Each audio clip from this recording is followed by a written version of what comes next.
Hello दोस्तों, math के अंतर्गत स्वागत है आपका हमारे चैनल पर। हम अपने चैनल के माध्यम से आपको क्लास 10th का सेट नंबर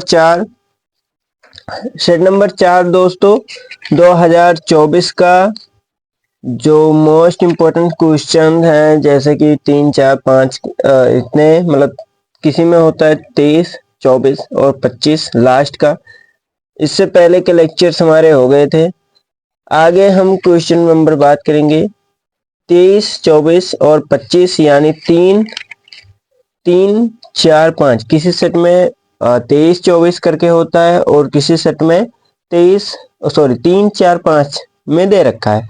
तो देखिए, हम क्वेश्चन नंबर 3 की बात करेंगे। इसमें 3rd नंबर क्वेश्चन कह रहा है, निम्नलिखित चित्र में ये वो अपान ओ सी इज इक्वल टू बी वो अपान ओ डी इज इक्वल कितना है 1/2, यानी ओ ए ओ और ओ सी बराबर बी ओ बटे बी ओ डी, ये बराबर 1/2 है, तथा ए बी बराबर हमारा यानी ए बी बराबर कितना है 5 सेंटीमीटर है। तो डीसी का मान ज्ञात कीजिए। हमें डीसी की वैल्यू ज्ञात करनी है। आइए देखिए चित्र में क्या है। चित्र को देखिए, ए बी वो तथा त्रिभुज सी डी ओ। इसमें क्या दिया है, ए वो है ना, ए ओ अपान ओ सी, ए वो अपान ओ सी और बी वो बटे ओ डी, ये बराबर कितना है 1/2 है ना। अब कोण ए वो बी बराबर डी ओ सी, ये दोनों कोण आपस में क्या होंगे, बराबर होंगे। क्यों होंगे, क्योंकि ये शीर्षाभिमुख कोण है। अब देखिए त्रिभुज, अब ये देखो इसमें क्या बराबर है, एक है हमारा साइड एंगल साइड है ना, यानी दो भुजा और एक कोण बराबर है। तो ये दो त्रिभुज, दोनों त्रिभुज ए बी वो सम्मुख कोण किसके होंगे, त्रिभुज ए ओ सी डी मतलब, या डी ओ सी या सी ओ डी, ये दोनों त्रिभुज आपस में क्या होंगे, एक दूसरे के समरूप होंगे। क्या होंगे, समरूप होंगे। अब देखिए ए वो बटे ओ सी बराबर बी वो बटे ओ डी है ना। इनकी रेखाएं क्या आपस में बराबर हैं।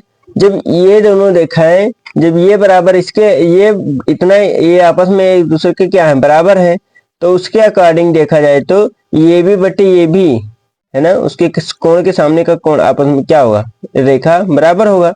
ये यानी ए बी बटे डी सी, ए बी बटे डी सी, ए बी क्या होगा 1/2 ही होगा। क्या होगा, 1/2 ही होगा है ना। अब देखो ए बी बटे डी सी बराबर 1/2 दे रखा है। ए बी का मान 5 है दिया है और डी सी का हमें वैल्यू ज्ञात करना है, बराबर 1/2 क्रॉस मल्टीप्लाई कर दीजिए, डी सी बराबर 10 सेंटीमीटर आ जाएगा। डी सी बराबर 10 सेंटीमीटर। अब प्रश्नोत्तर नंबर देखिए तीसरे का, अथवा सिद्ध कीजिए किसी वृत्त पर बाह्य बिंदु से खींची गई स्पर्श मतलब स्पर्श रेखा बराबर होती है। हमें सिद्ध करना है जो बाह्य बिंदु से अगर कोई खींचा जाए क्या स्पर्श रेखा, तो आपस में क्या होंगे, बराबर होंगे। हमें प्रूफ करना है। तो देखिए ये हमारा कोई वृत्त है, ये हमारा स्पर्श बिंदु है ना। स्पर्श बिंदु से हमें स्पर्श रेखा खींचनी है, ये हमने खींच दिया है, ये हमारा बिंदु P हो जाएगा। हमें प्रूफ करना है ये दो आपस में क्या होंगे, आपस में बराबर होंगे है ना। स्पर्शी परस्पर बराबर होती हैं, यानी AP बराबर BP हमें प्रूफ करना है। तो देखिए इसमें क्या दिया है ओ केंद्र वाले वृत्त में AP तथा BP वृत्त की स्पर्श रेखाएं हैं। कौन सी रेखाएं, स्पर्श रेखाएं हैं। और हमें प्रूफ भी करना है AP बराबर BP। अब उपपत्ति देखें। उपपत्ति में आप लिखेंगे रचना ओ ए, है ना, ओ बी तथा ओपी को मिलाया। ओ ए, है ना, ओ ए, देख लो, ओ ये ओ बी तथा ओपी को मिलाया, यानी ओ ये और वो बी, सॉरी, ओ ये ओ बी तथा ओपी को आपस में हम मिला देंगे, है ना, मिलाया। अब आगे देखो क्या होता है। ओ ये एपी पर लंब है तथा ओ बी बीपी पर लंब है। ओ ये एपी पर लंब है ना, ओ ये एपी पर लंब है, और ओ बी बीपी पर लंब है। किस पर लंब है? बीपी पर। देखो, तो त्रिभुज ओ ए पी तथा, आप फिगर बना लीजिएगा, ठीक है। त्रिभुज ओ ए पी तथा त्रिभुज वो बी पी में वो ये बराबर क्या है? O B. ये क्या है? वृत्त की त्रिज्या है। ओ ए बराबर ओ बी क्या होंगे? बराबर होंगे। क्यों? क्योंकि ये क्या है? त्रिज्या है वृत्त की। ओपी बराबर ओ बी, सॉरी, ओपी बराबर ओपी, ये भी बराबर होगा। क्यों? क्योंकि ये उभयनिष्ठ है, दोनों में है। और कोण ये बराबर कोण बी, क्यों बराबर होगा? क्योंकि ये एक दूसरे पर लंब है ना, एक दूसरे पर 90 अंश का कोण बनाते हैं, इसलिए बराबर होंगे।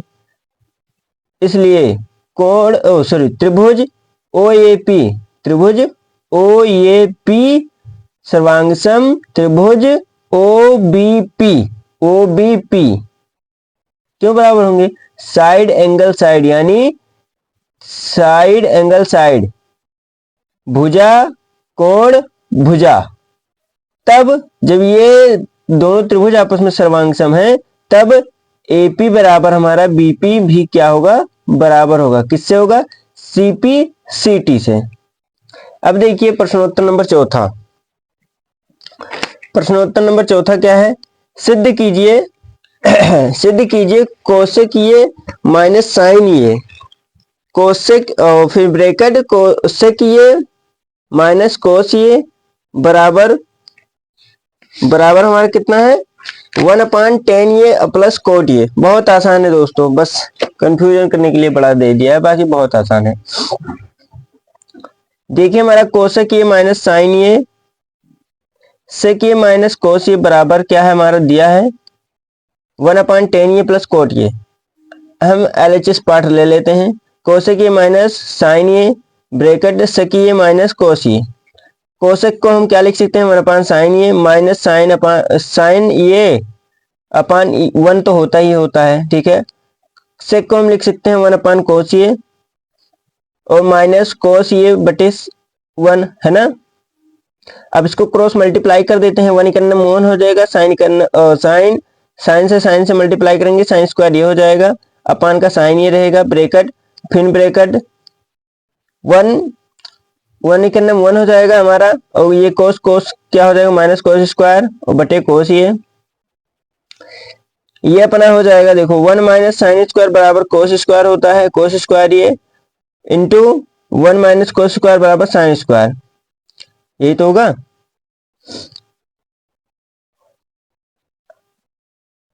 अब देखिए इसमें ये कोस कट जाएगा और ये साइन कट जाएगा, है ना। तो बचेगा कोस ये इंटू साइन ये अपान का 1 बचेगा। सॉरी, इसमें शो नहीं कर रहा है, देख लीजिए। अपान का क्या बचेगा? 1 बचेगा, कोस ये साइन ये अपान का 1। अब हम 1/1 बटे कोस ये इंटू सेक ये इतना लिख सकते हैं। इतना लिखेंगे तो वही अपना आ जाएगा, है ना। अब 1/, लिखा रहने दीजिए। 1 को हम लिख सकते हैं साइन स्क्वायर ये प्लस कोस स्क्वायर ये इज इक्वल टू 1 होता है, तो 1 के स्थान पे हम इतना लिख दे रहे हैं, ठीक है। और कोस ये इंटू साइन ये तो दिया ही है। देखो अब क्या होगा। अब देखिए साइन स्क्वायर ये अलग अलग कर दीजिए, कोस ये इंटू साइन ये प्लस कोस स्क्वायर ये और कोस ये इंटू साइन ये, कोस से कट गया, साइन से कट गया। इसमें क्या बचा? 1/, क्या बचा इसमें? साइन अपन कोस क्या होता है? 10 होता है, और कोस अपॉन साइन होता है हमारा कोट। क्या होता है? कोट। 1/10 ये प्लस कोट ये, यही हमें क्या करना था? प्रूव करना था। प्रूव भी हो गया। अब देखिए क्वेश्चन नंबर अथवा, चौथे का अथवा देखो। एक 15 लीटर ऊंचे मकान, सॉरी लीटर नहीं मीटर बहुआ, एक 15 मीटर ऊंचे मकान के शिखर से एक टावर के शिखर का उन्नयन कोण जो है, एक टावर के शिखर का उन्नयन कोण 30 है। उसी मकान के तल से टावर के शिखर का उन्नयन कोण 60 है। टावर की ऊंचाई तथा मकान से टावर की दूरी ज्ञात कीजिए। यानी देखो हमें क्या ज्ञात करना है, ये हमारा फिगर है ना, ये हमारा क्या मकान है, ये हमारा टावर है। और मकान के शिखर से टावर के शिखर तक उन्नयन कोण कितना है? 30 है। और मकान के तल से टावर का उन्नयन कोण कितना है? 60 है ना। मकान का कितना है? ऊंचाई 15 मीटर है। और जब 15 मीटर इसका है तो टावर का इतना का क्या होगा? 15 होगा। और पूरे का 15 प्लस h होगा, है ना, यही h प्लस 15 होगा। ठीक। और हमें ज्ञात क्या करना है? दूरी मान लेते हैं x है। क्या है? x है। देख लो, माना बी एक टावर तथा एडी एक मकान है ना। एडी एक क्या है? मकान है। समकोण त्रिभुज DCE में, समकोण त्रिभुज DCE में देखो 10 30 का मान लगा दूं। इसमें क्या क्या वैल्यू पता है? 10 बराबर क्या होता है? लाल बटे कक्का, LAL, लाल बटे कक्का यानी लंब बटे आधार। 10 का क्या होगा? लंब बटे आधार। और लंब हमारा कितना है? h दिया है। आधार कितना दिया है? x दिया है ना। 10 30 की वैल्यू लगा दो h/x। तो 10 30 की वैल्यू कितनी होती है? 1/√3 होता है ना। 1/√3 होता है। और h/x दिया है, क्रॉस मल्टीप्लाई कर दो, x बराबर अपना आ जाएगा √3h। कितना आ जाएगा? √3h। इसे समीकरण दे दो 1। अब समकोण कौन सा ले लो? ये हो गया। अब समकोण ले लो ABE में, समकोण ABE में 10 60 का वैल्यू लगा दो। इसमें क्या क्या पता है? h प्लस, ये लंब है, ये आधार है। लंब है h प्लस 15 और आधार कितना है? x। और रूट 10 60 की वैल्यू कितना होता है? √3। कितना होता है? √3। h प्लस 15 और x की वैल्यू कितनी आई है? 3h, √3h है ना। x की वैल्यू रख दो √3h। अब क्रॉस मल्टीप्लाई करो, 3 को 3 से गुणा करोगे कितना आ जाएगा? √3 को √3 से गुणा करोगे 3 आ जाएगा, बराबर h प्लस 15 है ना। h plus 15। अब h को उधर ले जाओ, माइनस हो जाएगा। 3h माइनस h हो जाएगा, बराबर 15 दिया है तो 2h बराबर 15 आ जाएगा। h बराबर हमारा आ जाएगा 15/2 यानी h की वैल्यू आई है कितना? 7.5। कितना है? 7.5। अब हमें एक x की वैल्यू ज्ञात करनी थी, है ना। अब समीकरण h का मान समीकरण 1 में रख देंगे तो ये कितना जाएगा? ये अपना आ जाएगा निकल के 7.5√3। 7.5√3 इतना वैल्यू रख दो, ये अपना निकल के आएगा। मकान और टावर के बीच की दूरी कितनी है ना। अब टावर की ऊंचाई भी ज्ञात करनी है, यानी h प्लस 15। टावर की ऊंचाई कितनी है? h plus 15। h का वैल्यू 7.5 15 यानी 15 और 7 22.5। इसका √3 का वैल्यू आप रख देंगे तो उतना निकल के आएगा। नहीं रखते हैं तो इतना भी सही है, कोई गलत नहीं कर सकता। और ये भी हमारा सही है। ठीक। अब देखते हैं कौन सा नंबर है? 5वां नंबर। एक ठोस धातु के बेलन के दोनों सिरे अर्धगोलाकार हैं। इसकी संपूर्ण ऊंचाई कितनी है भैया? 19 सेंटीमीटर है। तब बेलन का व्यास 7 सेंटीमीटर है तथा बेलन का व्यास 7 सेंटीमीटर है। इस ठोस का भार ज्ञात कीजिए। यदि 1 सेंटीमीटर क्यूब धातु का भार कितना है? 4.5 ग्राम है। अब देखो, एक बेलन है ना, ये हमारा बेलन है, और बेलन की टोटल ऊंचाई कितनी है? 19 सेंटीमीटर, है ना। देख लो, बेलन तथा अर्धगोले की त्रिज्या समान है। बेलन तथा अर्धगोले यानी बेलन और अर्धगोले की त्रिज्या क्या है? समान है। व्यास हमारा कितना दे रखा है? 7 दे रखा है। जब व्यास हमारा 7 दे रखा है तो व्यास बराबर 2r होता है, और 7 होगा, और r बराबर हमारा 7/2 होगा, यानी 3.5। यानी त्रिज्या जो आई हमारी r बराबर 3.5, और 3.5 यहाँ 3.5, टोटल मिला के 7 सेंटीमीटर अभी काम आएगा। ठीक, बेलन की ऊंचाई h दे रखी है, टोटल ऊंचाई कितनी है? 19 सेंटीमीटर। और 19 में से अगर हम 7 घटा दें, 3 साढ़े तीन, कुल मिला के कितना हुआ? 7 सेंटीमीटर। 19 में से 7 घटाएंगे 12 बचेगा, है ना। ठोस का आयतन, हमें ठोस टोटल का आयतन कितना है? देखो, बेलन का आयतन, बेलन का आयतन और अर्धगोले का आयतन। तो बेलन का आयतन क्या होता है? Pi r square h, plus अर्धगोले का आयतन क्या होता है? 4/3 pi r cube. Pi r cube लगा दो, पाई आर कॉमन ले लो, पाई आर स्क्वायर कॉमन ले लो, h plus pi r 4/3 into r. Pi की वैल्यू रख दो 22/7, आर का वैल्यू कितना है? 7/2 आया है ना। 7/2 का कितना होगा? 749, और 2 दूनी 4। एच का वैल्यू 12 आया है, अभी निकाले हैं। 4/3 रख दो, और आर का वैल्यू 7/2 आया है। 2 दूनी 4 ये कट जाएगा, दो दूनी 4 ये कट जाएगा, और 11 दूना 22 ये कट जाएगा, है ना। 11 सतह 77 होता है, 11 सतह 77, 2 और 12 प्लस 7 दूनी 14/3, 14/3, ये अपना 77/2 आ जाएगा। 12×3 36 प्लस 14 बटे का 3 हो जाएगा, है ना। बटे का कितना हो जाएगा? 3 हो जाएगा।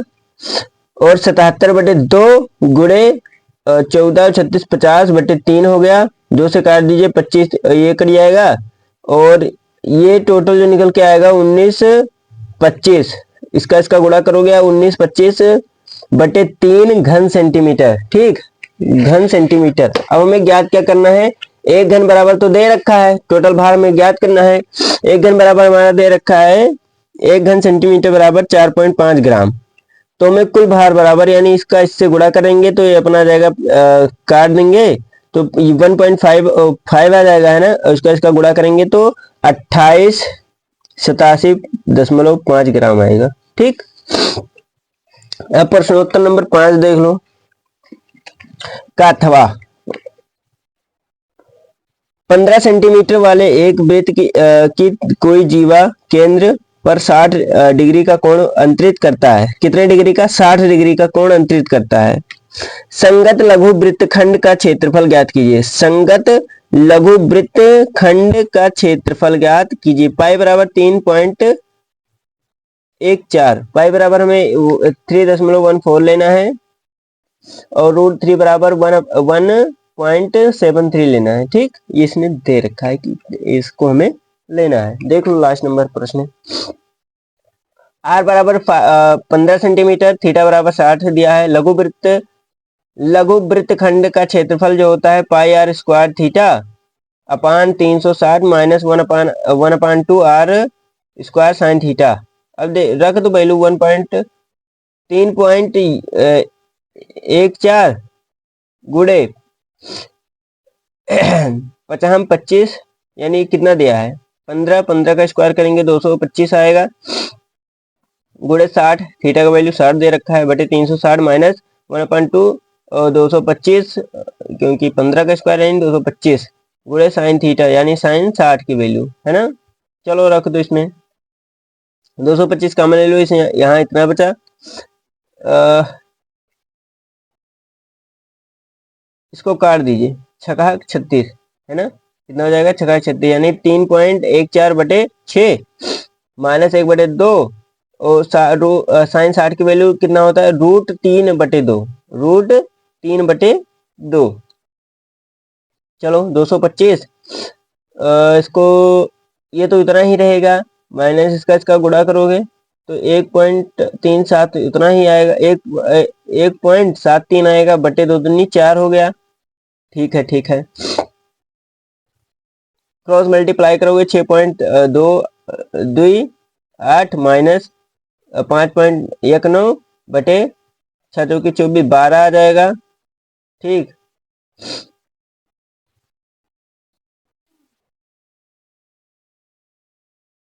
देख लो, काट दीजिए, 4 से काट दीजिए, 3 से काट दीजिए, 75, ये 4 आ जाएगा, 3 चौके 12, ये 1.09 आ जाएगा।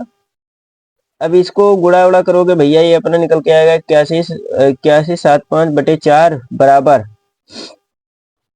20 यहाँ इसके बाद दशमलव है ना, तो ये अपना निकल के आएगा 20.4375। यही आपका आंसर हो जाएगा, 20.4375। ठीक है, देख लीजिए, ये आपका आंसर हो जाएगा और ये हमारे ख्याल से पूरा क्वेश्चन लग गया। अब हम मिलते हैं नेक्स्ट सेशन में, तब तक के लिए धन्यवाद। लेकिन रुक जाइए भैया, अगर हमारे चैनल को सब्सक्राइब नहीं किए हैं तो सब्सक्राइब कर लीजिए, ताकि अच्छे अच्छे कंटेंट आपको मिलता रहे। हम मिलते हैं नेक्स्ट सेशन में। Bye bye, Tata.